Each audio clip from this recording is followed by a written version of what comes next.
Começar, professor? Vamos lá, pode começar. Bom dia, pessoal.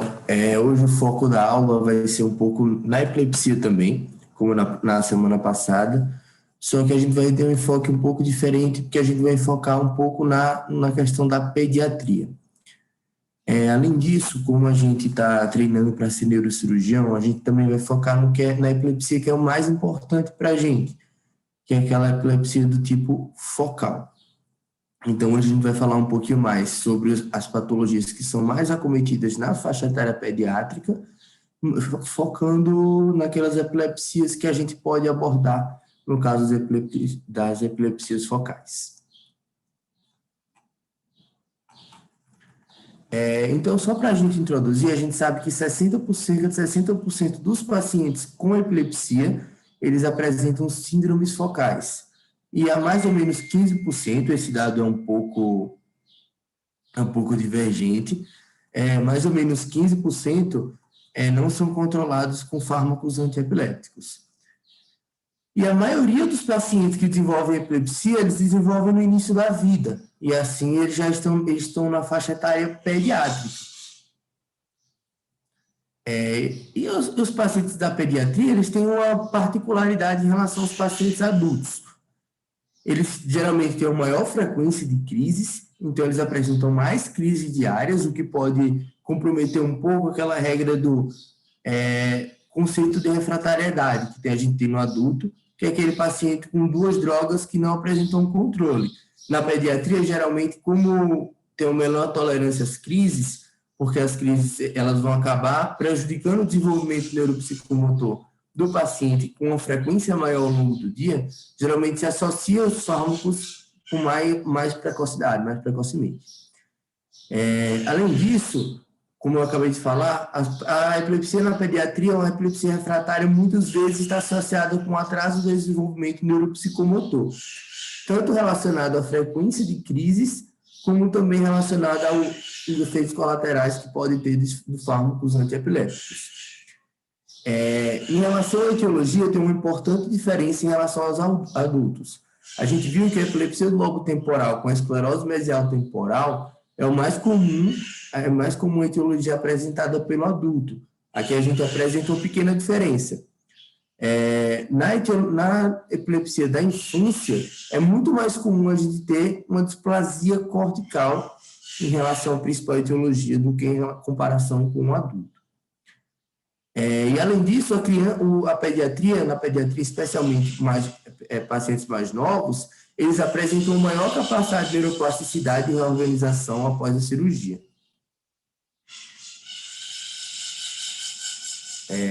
Quanto à etiologia, a gente pode dividir as epilepsias focais em 2. Uma do lobo mesial temporal e a outra do neocórtex, que seria a extratemporal. Em relação à epilepsia mesial do lobo temporal, a gente pode, geralmente a etiologia na pediatria também seria a esclerose mesial temporal. Agora, em relação à extratemporal, a gente vai fomentar um pouquinho maior, porque o enfoque da aula passada já foi na epilepsia mesial temporal, então agora a gente dá um enfoque às outras doenças que acometem mais frequentemente os pacientes da infância. E aí eu vou começar a minha aula apresentando uma principal etiologia na criança de epilepsia focal, que seria realmente a displasia cortical. O que seria a displasia cortical? Na verdade, trata-se de uma desorganização cortical, em que os neurônios eles podem ter apenas a desorganização, mas podem apresentar também com neurônios displásicos ou com as chamadas células em balão, as balloon cells, que são células, na verdade, eosinofílicas que apresentam um aumento do volume e acabam gerando algumas alterações que a gente pode ver na neuroimagem. A classificação das displasias corticais geralmente é uma classificação anatomopatológica. A gente classifica em 3 tipos, sendo que os tipos também podem ser subdivididos. De uma maneira resumida, no tipo 1 é quando a gente não tem alteração de dimorfismo neuronal ou células em balão. Então, é apenas uma desorganização cortical. Já o tipo 2, a gente já tem os neurônios dismórficos, mas a gente ainda não apresenta as células em balão no tipo 2A. E no tipo 2B, quando a gente tem células em balão, independente se a gente tem neurônios dismórficos ou não. E o tipo 3 é quando a displasia cortical está associada com outras patologias, outras lesões.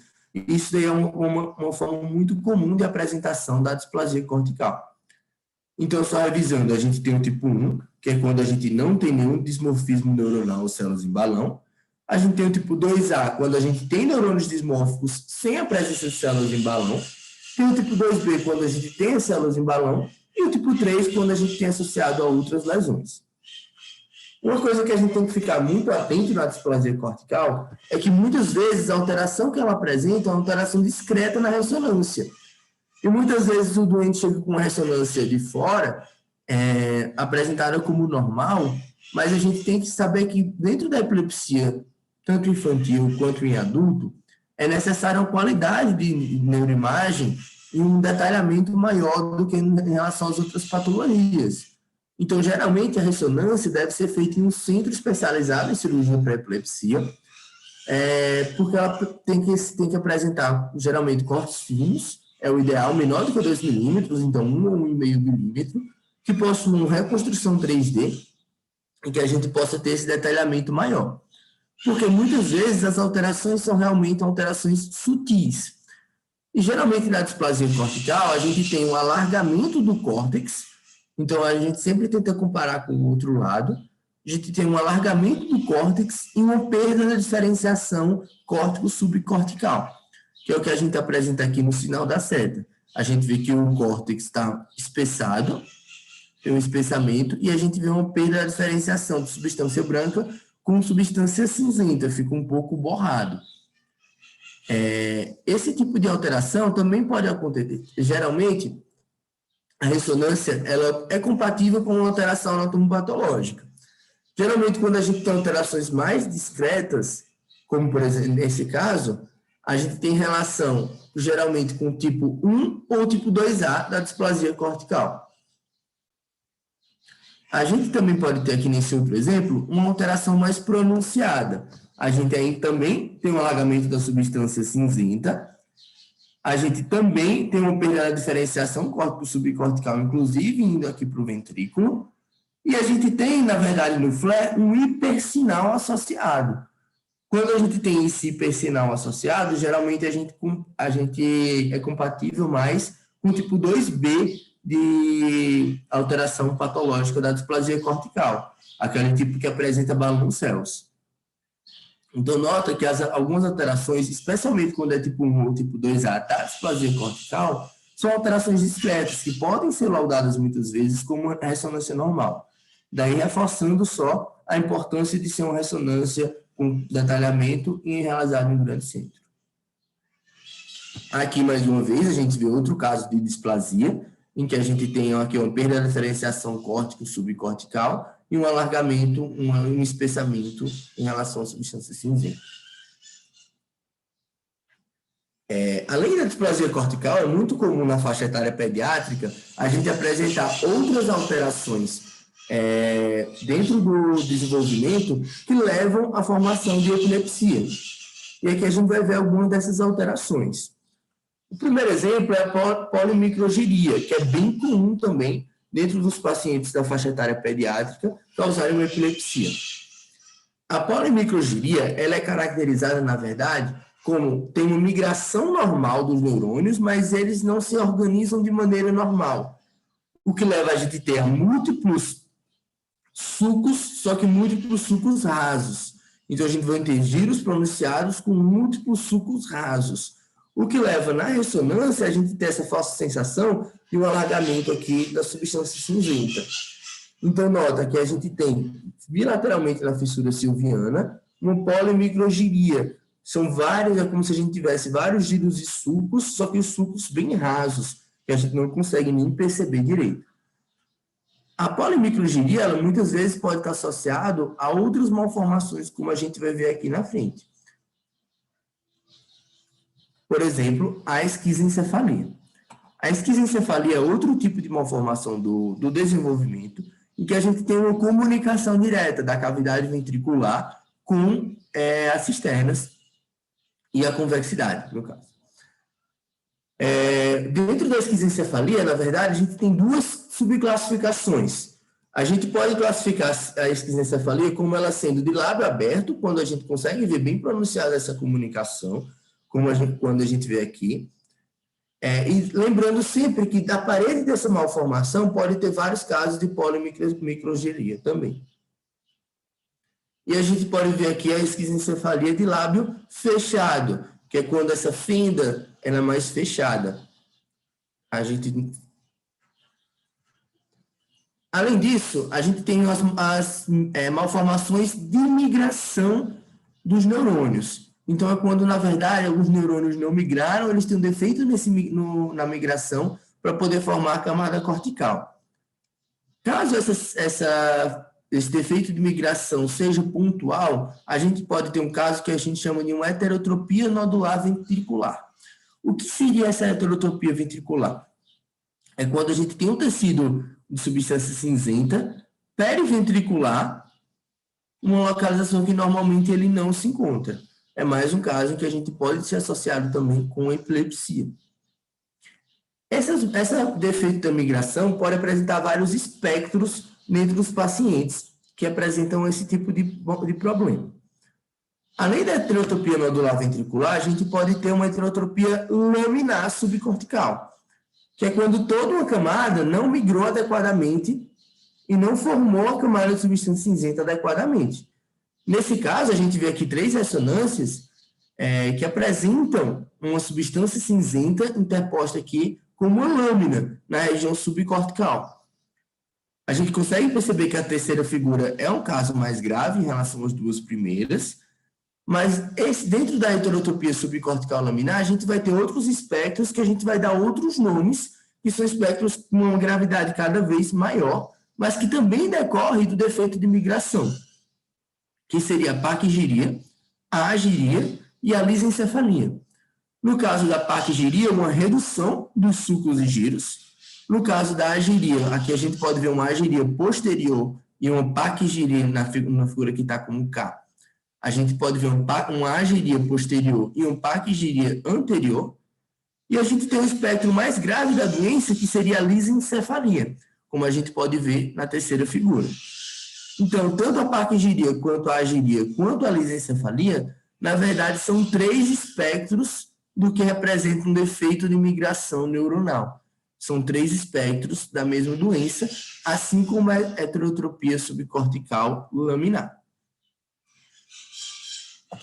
A gente tem também outro defeito, que seria quando a gente tem um aumento em um hemisfério cerebral, e esse aumento pode vir muitas vezes associado à paquigiria, associado à displasia cortical focal, que é quando a gente tem casos de hemimegalencefalia.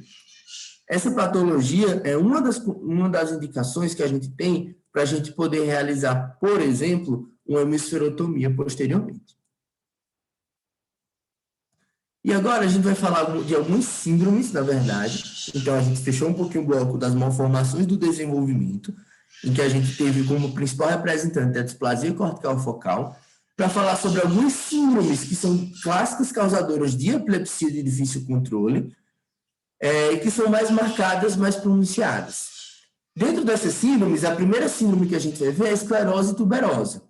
Então, a esclerose tuberosa, na verdade, é uma facomatose. O que seria isso? São aquelas doenças que a gente tem um acometimento neuroepitelial, algumas síndromes marcadas, que a gente tem um acometimento neuroepitelial. Dentro da esclerose tuberosa, a gente tem tanto um padrão esporádico de acometimento quanto hereditário, e é associado, nesses casos, a um padrão de herança autossômica dominante. E, dentro da esclerose tuberosa, a gente tem algumas alterações clássicas no sistema nervoso central, que a gente sabe que a gente pode ter também alterações oftalmológicas, principalmente, e cutâneas também. Mas dentro do sistema nervoso central, a gente vai ter uma relação que a gente vai apresentar, o que a gente chama de tubers corticais. O que são esses tubers? Na verdade, são malformações que são indistinguíveis da displasia cortical focal do tipo 2. Então, o que é que a gente vai ter nessas alterações? Na verdade, a gente pode ter um hipersinal em flare T2, que são as ponderações em T2. A gente pode ter aquele alargamento da substância cinzenta, aquele alargamento cortical, e a pela diferenciação córtico-subcortical. Então, na verdade, é aquele tipo de displasia do tipo 2B que a gente viu, que tem a mesma apresentação de imagem do tuber cortical na esclerose tuberosa.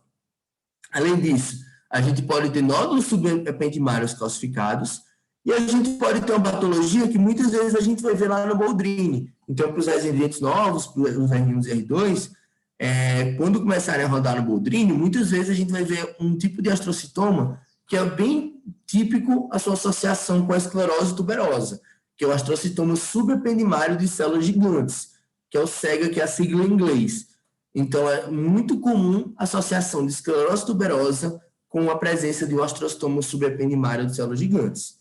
Se apresentar um paciente, chegar um paciente que o anatomo patológico sai com um astrocitoma subependimário, a gente obrigatoriamente tem que investigar a esclerose tuberosa, por causa da relação dos dois. Além disso, a gente tem também outra síndrome pronunciada, que é a síndrome de Sturge-Weber. É outro tipo de facomatose, um pouco mais rara do que a esclerose tuberosa, e o acometimento cutâneo ele é bem típico, que a gente tem um nervo facial, geralmente no lateral, pode ser bilateral, mas é raro, que ele pega bem a topografia do nervo, do nervo trigêmeo. Então, a topografia inervada pelo nervo trigêmeo. Então, a gente consegue ver nessa foto, por exemplo, que tem um marcado delimitação para ser unilateral. Além disso, essa síndrome cursa com angiomatose dural leptomeníngea, dural ou leptomeníngea, bem mais marcada nas regiões posteriores do cérebro, no lobo occipital e parietal. E é isso que geralmente, muitas vezes, causa epilepsia de difícil controle. E associado também, muitas vezes, ao glaucoma congênito. Então, olhando aqui a neuroimagem, a gente percebe que no DWI, a gente consegue ver melhor, na figura B, que a gente apresenta a ponderação em DWI, e a gente consegue ver esse acometimento, essa angiomatose, essas malformações venocapilares, mais pronunciadas realmente na região posterior do cérebro, que é o que caracteriza para a gente a síndrome de Sturge-Weber. Outro tipo de condição que a gente tem, na verdade, é uma doença progressiva, que é a encefalite de Rasmussen. A encefalite de Rasmussen é uma síndrome em que a gente vai ter uma caracterização de uma epilepsia de difícil controle, e geralmente a gente tem uma hemiparesia progressiva em um paciente que muitas vezes abre o quadro na faixa etária pediátrica. Não se sabe ao certo a etiologia, o que é que causa, mas geralmente é associado a uma reação imunomediada, cuja etiologia, o que causa essa reação imunomediata, é desconhecida. E o interessante é que tem um acometimento inicial bem marcado na região opercular e insular. Então, a gente vai ter uma atrofia progressiva, a gente vê nessa ressonância que a gente já tem uma atrofia bem pronunciada, mas a gente tem geralmente o início na região do opérculo e na região insular. Então, aqui a gente consegue ver nessa ressonância um padrão mais inicial de encefalite de Rasmussen, que a gente consegue ver esse P-sinal ponderado aqui no FLAIR, em que a gente vê que esse sinal bem mais na região insular e opercular, como padrão de início da encefalite de Rasmussen. Assim como a hemimegalencefalia, a encefalite de Rasmussen também muitas vezes é uma indicação da gente realizar aquele procedimento da hemisferotomia. Considerando que é uma patologia que vai acometer todo o hemisfério, uma patologia progressiva, associada com uma hemiparesia, que vai acometer todo o hemisfério. Então, é um paciente que geralmente vai bem com a hemisferotomia. Outro tipo de patologia que é bem associada com epilepsia de difícil controle, e nesse caso, a uma síndrome clínica bem característica, é o amartoma hipotalâmico. O amartoma hipotalâmico geralmente é associado com o que a gente chama de crises gelásticas, que são aquelas crises de riso. Essa relação é comprovada já em pesquisas, e é uma coisa que assim, é bem importante a gente marcar, porque é uma das coisas que eles podem cobrar, por exemplo, na prova da SBN, a associação de amartoma hipotalâmico com crises gelásticas. Além dessa associação com epilepsia de difícil controle e crises gelásticas, o amartoma hipotalâmico ele também pode estar muito associado, na verdade, com distúrbios do comportamento. Ele pode ter também puberdade precoce, distúrbios cognitivos, mas ele é bem pronunciado com alguns distúrbios do comportamento. Então, geralmente, é um paciente que tem problemas neuropsiquiátricos e é um paciente que, geralmente, pode ter puberdade precoce e crise de difícil controle, claro, podem ser controlados só com medicação, mas geralmente não, e são aquelas crises de riso. Então, aqui a gente vê uma imagem clássica do amartoma hipotalâmico, e geralmente eles têm um hipossinal em T1 e pode ter um sinal variável, nesse caso aqui a gente tem uma ponderação em flare com hipersinal. E claro, a gente também pode ter como causa, como etiologia de epilepsia na pediatria, os tumores. Como a gente já teve uma aula específica de tumores, eu não vou me adentrar muito. Eu vou falar principalmente eu vou só comentar os 3 tipos principais associados à epilepsia que a gente tem de tumores, que é o ganglioglioma, como nessa imagem, o oligodendroglioma e o tumor desembrioplástico neuroepitelial, que é o famoso de NET. São as 3 principais etiologias de epilepsia de difícil controle, especialmente quando são localizadas em lobo temporal. A gente pode ter também como causador de epilepsia de difícil controle os cavernomas, nesse caso o cavernoma de convexidade. E também a gente pode ter insultos destrutivos precoces. O que seriam isso? Afecções, por exemplo, pré-natal, neonatal, no caso congênitas, neonatal ou pós-natal. Então, por exemplo, aquele paciente que sofreu um AVC, o paciente sofreu um surto isquêmico na hora do parto, ele pode ter um acometimento cortical, pode ter tido uma isquemia, pode sofrer um acidente vascular cerebral, por exemplo, e isso levar a uma alteração dentro da substância, dentro do sistema nervoso central. Pode ocasionar uma gliose. Nesse caso, a gente tem um caso que a gente vai ter uma porencefalia, a gente pode ter gliose e a gente pode ter uma atrofia cerebral, mas todos esses casos, esses insultos neonatais, perinatais, eles podem levar a uma formação de um paciente que tenha uma epilepsia depois.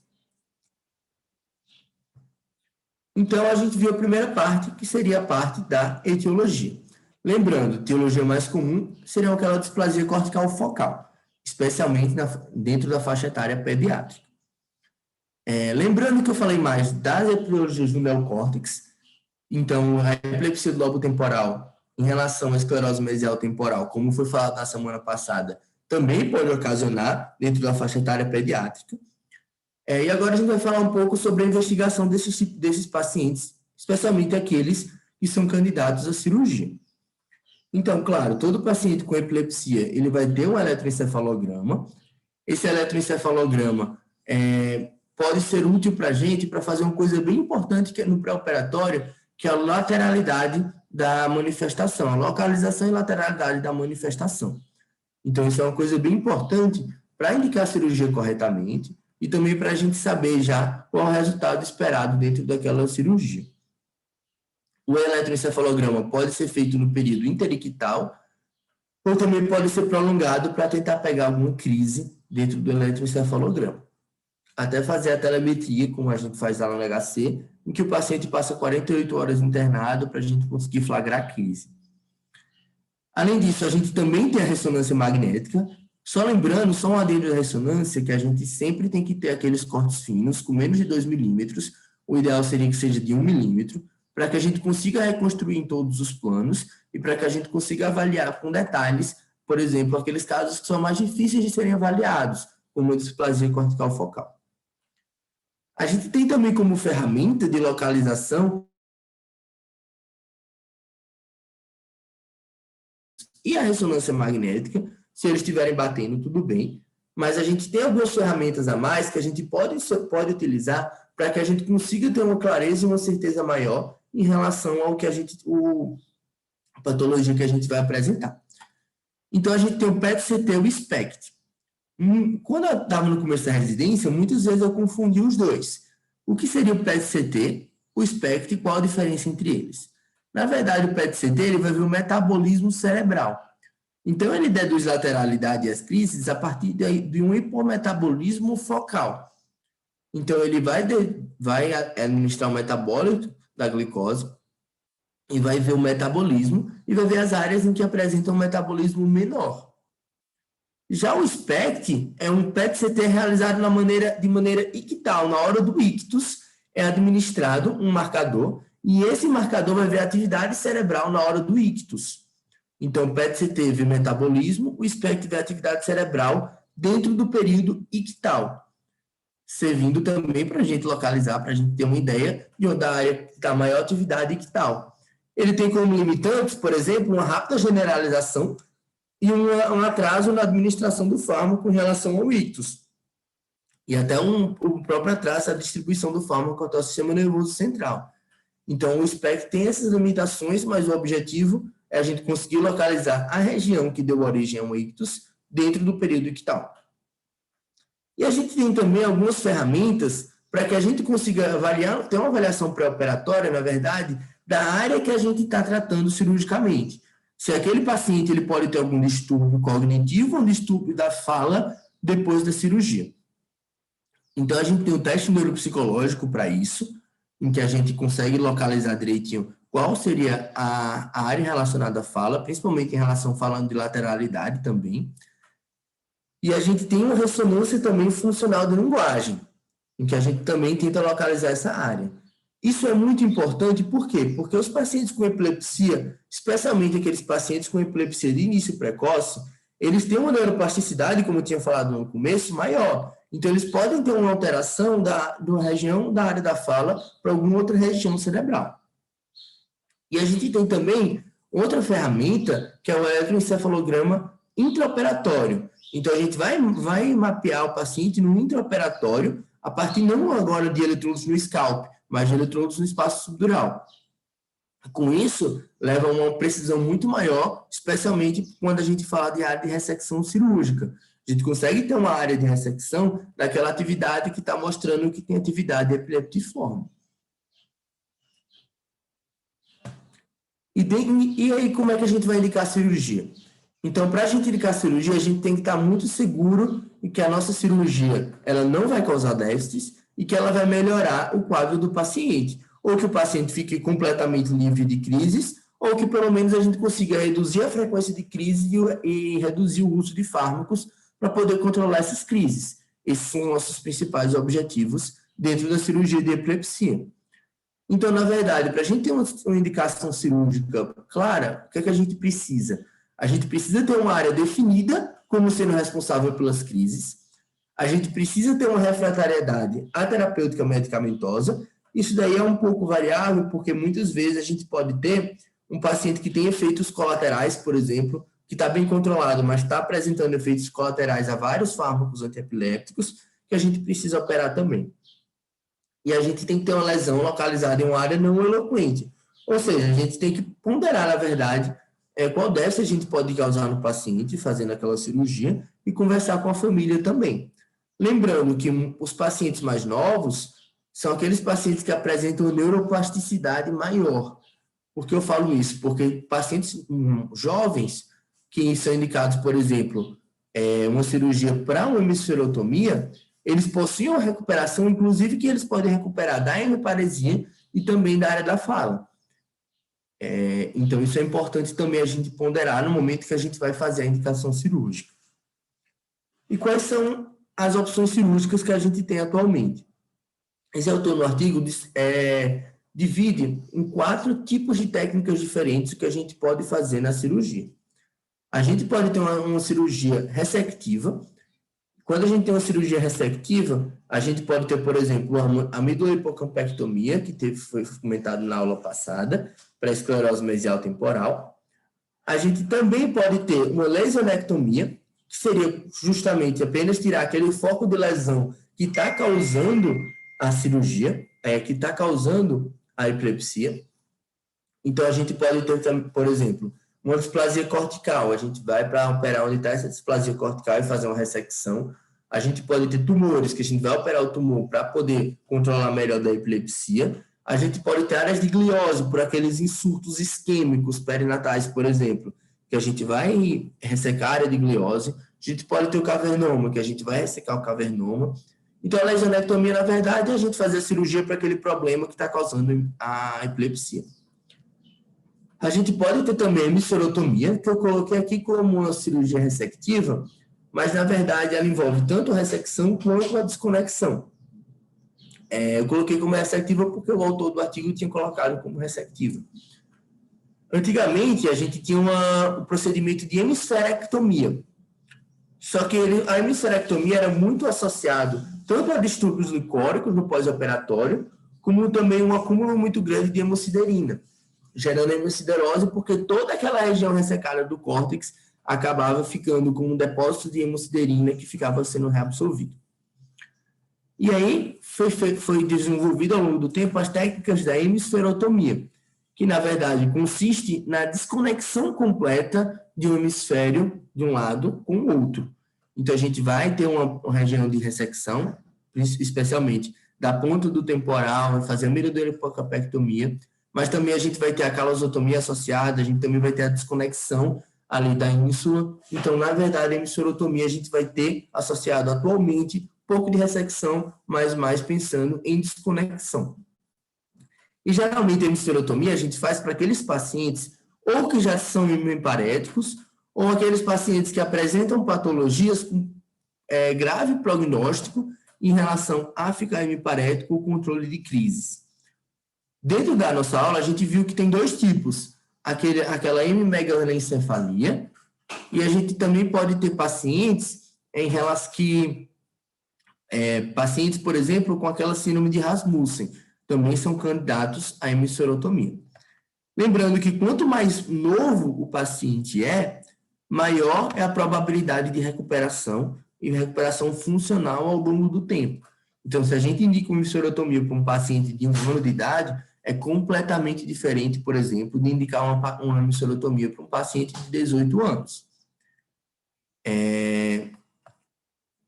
Então, basicamente isso. Teve um caso esse ano que a gente operou, que a gente fez uma hemisferotomia, por exemplo, num paciente que ele apresentava crises, que já tinha sido operado várias vezes, e ele continuava evoluindo com estado de mal, sendo internado em múltiplas intubações por causa da epilepsia.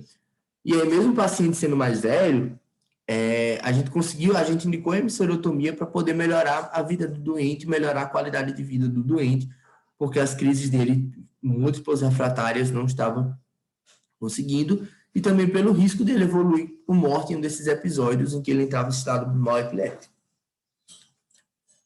Além disso, a gente também tem as cirurgias desconectivas, que o principal representante seria a calosotomia, e a calosotomia seria indicada, na verdade, é uma cirurgia mais paliativa. Ela não vai curar das crises, mas ela é muito indicada quando a gente tem os drop attacks, que são aqueles ataques em que o paciente sofre o risco de cair, realmente, tem um TCE, uma coisa mais grave.